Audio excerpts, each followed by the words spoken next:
exhibition is part of Ireland Reaching Out. And Ireland Reaching Out is a non-profit, voluntary, community-based organisation in Ireland that welcomes back diaspora into parishes of origin for people who are around the world who are of Irish heritage. It does two things. Communities get together and find out who left, and then trace their descendants of local people who emigrated all around the world and invite them back. The other thing it does is that our volunteers meet and greet. So if you're in Kansas or if you're in Melbourne and you're coming back to Ireland and you've never been to Ireland and you're just finding out where your people are from, one of our volunteers will meet you locally, show you the house where your people came from, the farm, the land they farmed, the graveyards, and introduce you to living relatives. So that's what Ireland Reaching Out does. This project is all about Ellis Island. Ellis Island was started in 1892, so it's quite late in terms of genealogical. So nearly all of the descendants of people that went through Ellis Island are pretty traceable. So what we did for just one town in Ireland, which is Tulla, County Clare, was we took 71 individual people and we traced their families. And it was a terrific journey in itself of finding people all across America. We focused on America. Most of these people still remain in the United States. But their families are now into the thousands out of these 71 people. And we took their stories from finding out who were they, where did they come from, what families were they from, what were the townlands that they came from, and what was their circumstances before they emigrated to America. And then part of the journey, many of them wrote letters. We took parts of the letters. Then we found out the leaving, where they left, most of them from Queenstown, but others from Liverpool, going across into Ellis Island, their journey, their stories about arriving in Ellis Island and how traumatic it was and what an adventure and how amazing these people were, because many of these people never ever again came back to County Clare. So then their Ellis Island experience going right through that, and then we followed their life after they left Ellis Island. Some people stayed in New York, some people went down south, some people went out west. And it's amazing then it's really a story of not just Irish people but social history of Irish people and even a story of America. It's the culmination, I suppose, of about 8 or 9 months' work, intense research, and that would involve certain volunteers in our volunteer network, people like Jane Halloran here from Tulla Reaching Out and the rest of the Tulla Reaching Out committee, and I would be the lead person who would be bringing to fruition this project. If we get a query, what happens is I try and match that query with a volunteer in a parish. So for example, for the parish of Tulla, we would have a committee of volunteers that would be led by Jane Halloran and others here on the committee. And they would have a certain amount of experience, whether it would be in folklore, local history, genealogy. And, obviously if you're living in a parish, you know all about that parish area. You know about the parish records, you know about the graveyards, you know about field names, you know about local roll books and national schools. So all of that resource is really important information, and it's the people in the parish that know their parish area best. So that's why volunteers are a huge resource for Ireland Reaching Out. I'm involved with Tulla Reaching Out, and I was involved in the parish survey, and I enjoy doing that because I'm very interested in place names. Though it made me very sad when I saw all the houses, and the pictures of the houses. When you think of every household in Ireland now had huge families, because before the famine, the population increased, doubled, because girls and boys got married very young. They got married 16, 17 years of age, and they had huge families. And then you also had the system of gavel kind, where in Ireland, where the system was that if the boys got the family, and if men had 6 sons, the farm was divided among the 6, and each of them then had a family, and that's why the population went up so much, the famine, that it doubled to 8 million. And when you think of all these houses, it kind of makes me sad when I think of all the people that lived in them long ago and where they went, scattered all over the world. Another thing that I think about the place names, the Loganimnacha.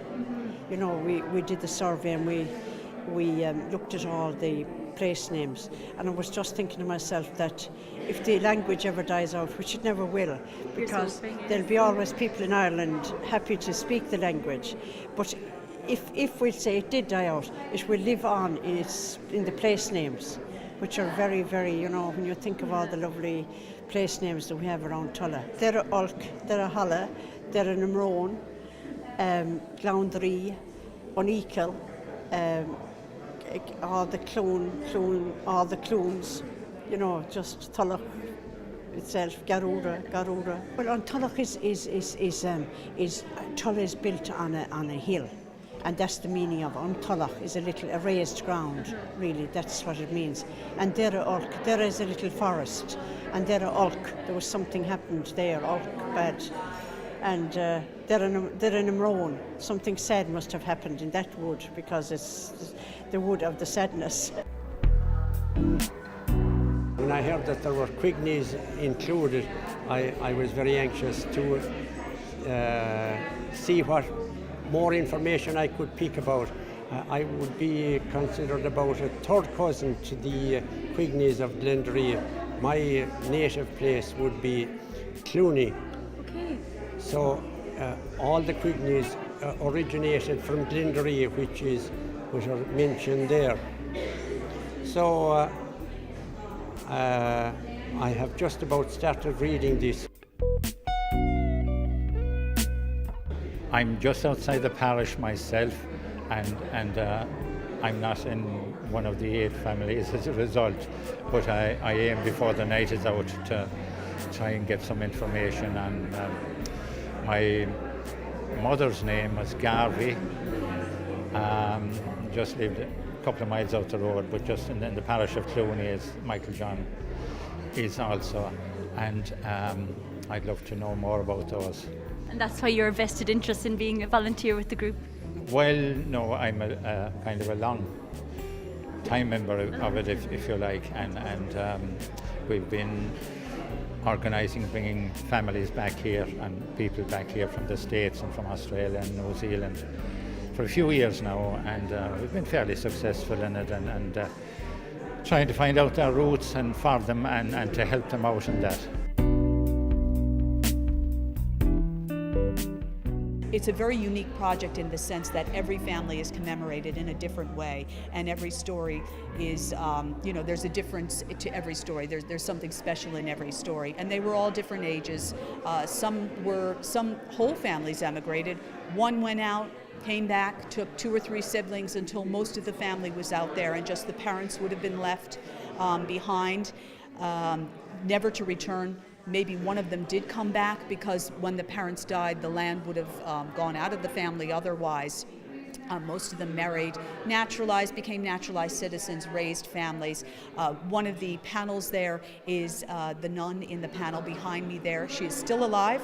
She's in her 90s, very mentally sharp, absolutely thrilled that her mother and her father are both part of this project, and in New York State. So it's just a terrific project, and it's a project that will grow because as more people find out about Ireland reaching out and more people maybe discover that they had ancestors that went through Ellis Island, we can devote a page to each one of those individuals. So my great-grandmother will have a page, my great-granduncle, and other people, anybody in the community that has a relation that went through Ellis Island.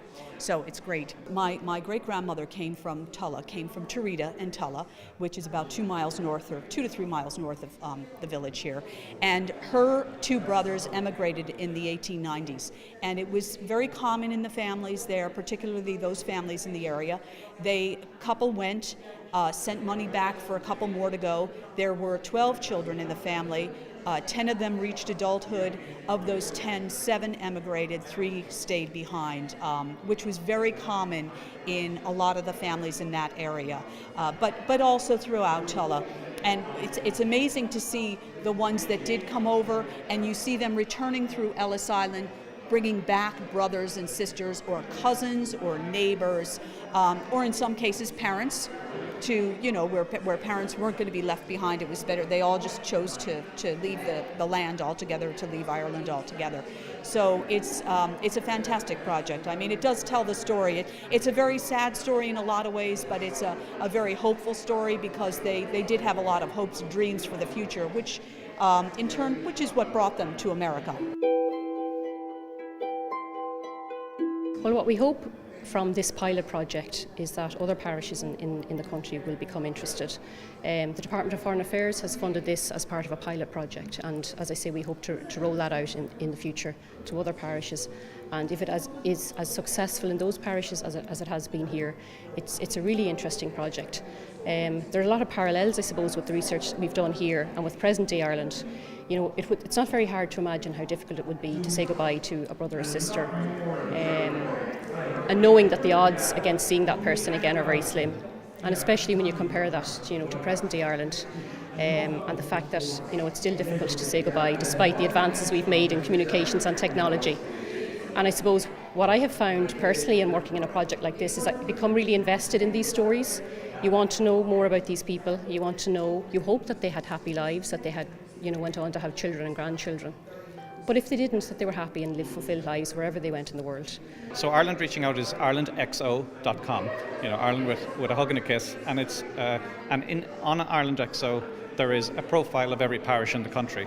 So if you're out there and you don't know where you're from, what you should do is, if you know any information at all, come on, or if you just know you're from Ireland and you just know a few things, we have volunteers who will handle that information. If you think that you're from County Clare, that's great. It's more specific. We have volunteers that will specialise in people from County Clare. But for instance, if you know where the town is from, and it might be written on a Bible or it might be written on somewhere, and you want to reconnect, get what information you can and go to the town on profile on irelandxo.com and write a note.